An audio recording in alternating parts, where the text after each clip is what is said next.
अस्मत्कुरुसमारम्भां यतिशेखरमध्यमां लक्ष्मीवल्लभपर्यन्तां वन्दे गुरुपरम्पराम् ஆழ்வார்கள் வாழி அருளிச் செயல் வாழி தாழ்வாதுமில் குறவர்தாம் வாழி ஏகழ்பாருமுய்ய அவர்கள் உரைத்தவைகள்தாம் வாழி செய்யமறை தன்னுடனே சேர்ந்து அஞ்சு குடிக்கொரு சந்ததியாய் ஆழ்வார்கள் தம் செயலை விஞ்சி நிற்கும் தன்மையளாய் பிஞ்சாய்ப் பழுத்தாளையாண்டாளை பத்தியுடன் நாளும் வழுத்தாய் மனமே மகிழ்ந்து கண்ணபிரானை உடனே அடைய வேண்டும் என்று துடிக்கின்ற ஆண்டாள் தன்னுடைய துடிப்பை பல பல பாசுரங்களாக வெளியிடுகிறாள். அதுதான் திருப்பாவை என்றும் நாச்சியார் திருமொழி என்றும் இரண்டு திவ்ய பிரபந்தங்களாக விரிந்தன. அதிலே நாச்சியார் திருமொழியிலே 12ஆம் திருமொழி உடனே கண்ணபிரானை அடைய முடியாத வருத்தம், அதை தீர்த்துக் கொள்வதற்காக என்ன தெரிவிக்கிறாள்? அந்த கண்ணபிரானோடு தொடர்பு உடைய இடங்கள் யாவை சில உண்டோ அந்த இடங்களிலே என்னை கொண்டு போய் விட்டுவிடுங்கள். அந்த கண்ணபிரானோடு சம்பந்தமுடைய இடங்களை பார்த்தாவது அந்த இடங்களிலே நான் போய் சென்று சேர்ந்தாலாவது என்னுடைய துன்பம் சற்று குறைகிறதா என்று அந்த ஆறுதலை அடைய முடியுமா என்பதாக அவள் தன்னுடைய பெரியோர்களை பார்த்து சொல்லுவதாக இப்படி 10 பாசுரங்கள் நாச்சியார் திருமொழியிலே 12ஆம் திருமொழி அமைந்திருக்கிறது. அதிலே முதல் பாசுரத்திலே என்னை மதுரைப்புறத்திலே கொண்டு போய் விடுங்கள் என்றாள். 2ஆம் பாசுரத்திலே ஆய்ப்பாடியிலே கொண்டு போய் விடுங்கள் என்றாள். அடுத்தபடியாக 3ஆம் பாசுரத்திலே நந்தகோபாலன் கடைத்தலை என்று அவனுடைய திருமாளிகை வாசலிலே கொண்டு போய் விடுங்கள் என்றாள். 4ஆம் பாசுரத்திலே யமுனைக்கரையிலே கொண்டு போய் என்னை விட்டுவிடுங்கள் என்று இப்படி சொன்னாள். இப்படி 4 பாசுரங்களிலே தெரிவித்தவள் அடுத்தபடியாக 5ஆம் பாசுரத்திலே அந்த யமுனைக்கரையிலே நடந்த ஒரு விற்த்தாந்தம், அதாவது அந்த இடத்திலேயே ஒரு துறையிலே காளியன் என்கிற ஒரு பாம்பு, அவனை அடக்கினான் அல்லவா கண்ணபிரான்.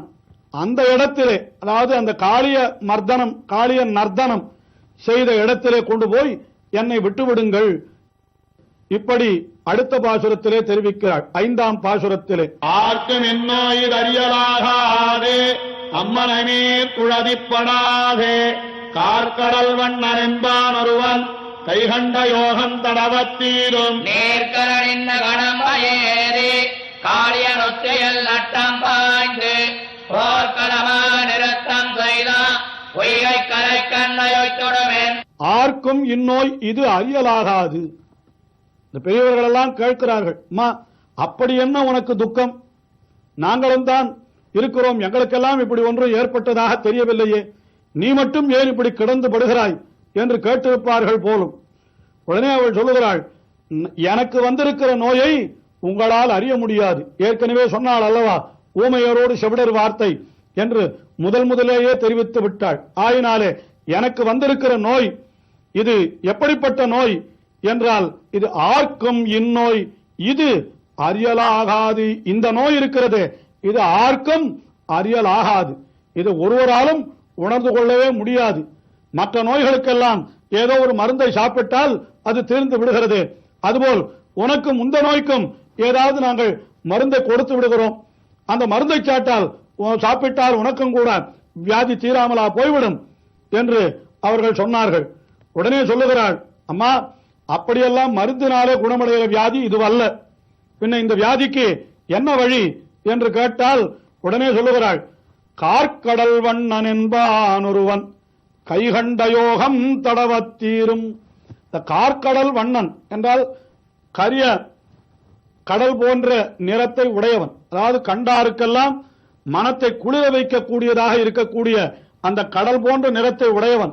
அந்த கடல் வண்ணன் என்றால் நல்ல நீளமான கருநீளமான வண்ணத்தை உடையவன் அந்த எம்பெருமான் கண்ணபிரான். அந்த கண்ணபிரானுடைய கைகண்ட யோகம் தடவ, அந்த தன்னுடைய திருக்கைகளாலே என்னுடைய மேனியை தடவினானால் அப்பொழுதுதான் எனக்கு இந்த நோயானது தீரும். ஆக இந்த நோய்க்கு வேறு மருந்தே கிடையாது. அந்த எம்பெருமானுடைய திருக்கைகளாலே தடவுவது அது ஒன்றுதான் எனக்கு மருந்து.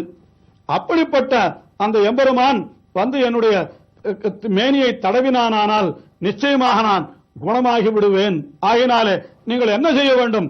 என்னை கொண்டு போய் யமுனை கரையிலே அந்த காளியன் உச்சியிலே அவன் நட்டம் பாய்ந்தானே அந்த இடத்திலே கொண்டு போய் என்னை விட்டுவிடுங்கள் என்று சொல்லுகிறாள். மேலே அந்த செய்தி, அதாவது அந்த நிகழ்ச்சி நடந்தது எப்படி என்றால் சொல்லுகிறாள் பாருங்கள்.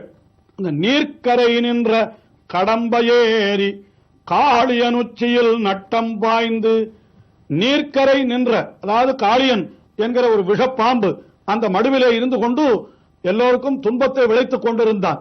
அப்பொழுது அவனை அடக்குவதற்காக கண்ணன் என்ன செய்தான் என்றால், அந்த காளியன் அந்த மடுவினுடைய நடுவிலே இருக்கிறான், அவன் தலைமையிலே குதிக்க வேண்டுமே, அதற்காக அப்படி பார்த்தான்.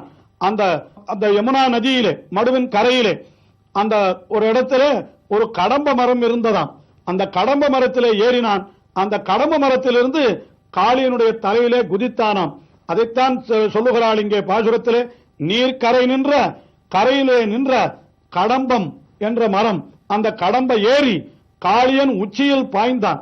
பாய்ந்து என்ன செய்தான் என்றால் நட்டம், நட்டம் என்றால் நடனம் செய்து அவனுடைய கொழுப்பை அடக்கினான். அப்படி அடக்கிற பொழுது அந்த இடம் என்ன ஆயிற்று என்றால், அப்படி போர்க்களமாக நிறுத்தம் செய்தான். போர்க்களமாக என்றால் அந்த இடமே போர்க்களம் போல ஆகிவிட்டது. அப்படி நிறுத்தம், நிறுத்தம் என்னால் நாட்டியமாடினான் என்று பாசுரத்திலே இந்த சொற்களுக்கு இப்படித்தான் பொருள் கொள்ள வேண்டும்.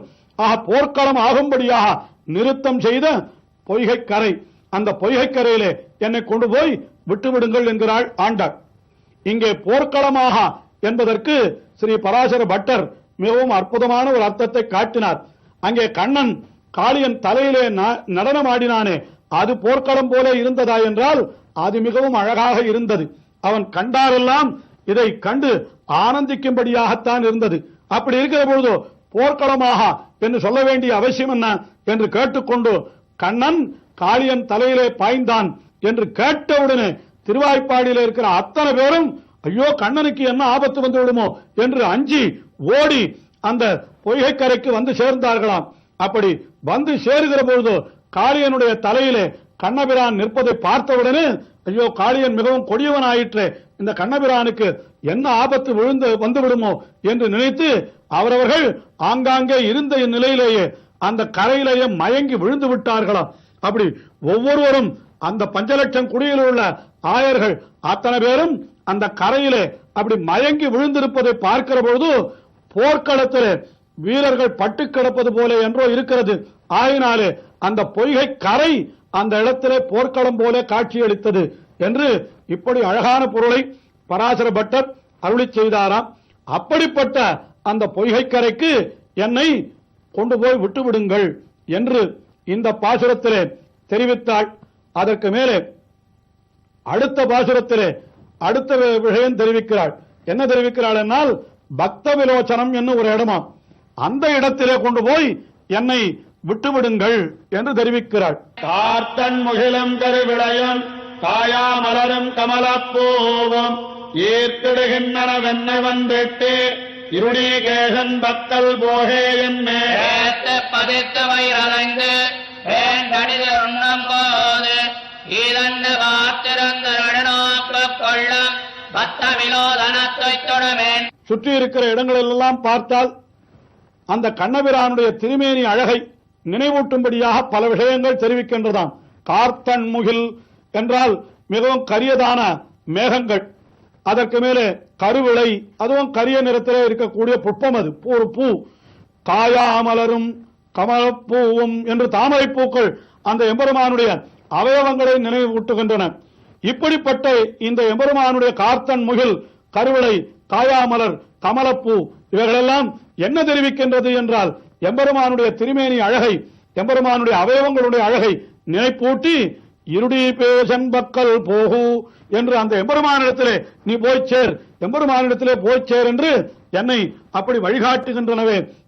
அவைகள் இப்படியெல்லாம் என்னை செய்கின்றன. ஆகையினாலே நீங்கள் என்ன செய்ய வேண்டும், என்னை பக்த விலோச்சனம் என்கிற இடத்திலே கொண்டு போய் சேர்த்து விடுங்கள் என்று சொல்லுகிறாள். பக்த விலோச்சனம் என்கிற இடம், அதற்கு என்ன சிறப்பு என்றால் கண்ணபிரான் அந்த பசுக்களை எல்லாம் மேய்த்து கொண்டு போன பொழுது அங்கே அந்த ஆயர்களுக்காக பிரசாதங்களை எல்லாம் முனிவர்களுடைய பத்தினிகள் கொண்டு வருவார்களாம். தினந்தோறும் அங்கே கண்ணனுக்கு அவர்கள் உணவு படைப்பதற்காக அங்கே முனிவர்களுடைய பத்தினிகள் அந்த பிரசாதங்களை கொண்டு வருவார்களாம். கண்ணபிரான் தன்னுடைய கையாலே அந்த ஆயர் பிள்ளைகளுக்கெல்லாம் அந்த பிரசாதங்களை அந்த இடத்திலே விநியோகிப்பானாம். அது இவர்களெல்லாம் அந்த மாடு மேய்த்து விட்டு தினந்தோறும் பிரசாதங்களை கொண்டு வருகிற இடத்திலே போய் அமர்ந்து கொண்டிருக்கிறார்கள். இவர்களுக்கோ பசி அதிகமாகிவிட்டது. ஆனால் இன்னும் அந்த முனிவர்களுடைய பத்தினிகளோ பிரசாதங்களோடு வரவில்லையே என்று ஆவலோடு எதிர்பார்த்திருக்கிறானாம். அதைத்தான் வேர்த்து பசித்து வயிறசைந்து என்று இவர்கள் பசியினாலே வேர்த்து மாடு மேய்த்தபடியினாலே உடல் வேர்த்து இவர்களுக்கு பசி ஏற்பட்டு வயிறசைந்து என்னால் அந்த பசியினாலே வயிறு பிசைகிறது. அப்படி இருக்கிற இடத்துல இது வேண்டடிசில் உண்ணும் போது இது நாம் உணவு உண்கிற வேளை இதுவல்லவோ என்று நினைத்துக் கொண்டு இப்படி நெடுநோக்கு கொள்ளும் தூரத்திலிருந்து அந்த ரிஷிபத்தினிகள் பிரசாதங்களை எல்லாம் உணவு பண்டங்களை எல்லாம் கொண்டு வருகிறார்களா என்று அப்படி பார்த்து கொண்டிருக்கும்படியான பக்த விலோச்சனம் என்று ஒரு இடம். இது ஸ்ரீ பாகவத புராணத்திலே தசமஸ்கந்தத்திலே தெரிவிக்கப்பட்டிருக்கிற ஒரு வரலாறு. அதை இங்கே தெரிவிக்கிறாள். அப்படி பக்த விலோச்சனம் என்ற சொல்லுக்கு பக்தம் என்றால் பிரசாதம், விலோச்சனம் என்றால் அதை பார்த்திருப்பது. ஆக பிரசாதம் வருகிறதா என்று பார்த்திருக்கிற இடம் என்கின்ற அந்த பொருளிலே பக்த விலோச்சனம் என்றே அந்த இடத்திற்கு பெயர் வழங்கப்படுகிறது. அந்த இடத்திலே கொண்டு போய் என்னை விட்டுவிடுங்கள் என்று இந்த பாசுரத்திலே இப்படி தெரிவிக்கிறாள். இப்படிப்பட்ட ஆண்டாளுடைய அனுபவம் இன்னமும் தொடர்கிறது. தொடர்ந்து அனுபவிப்போம்.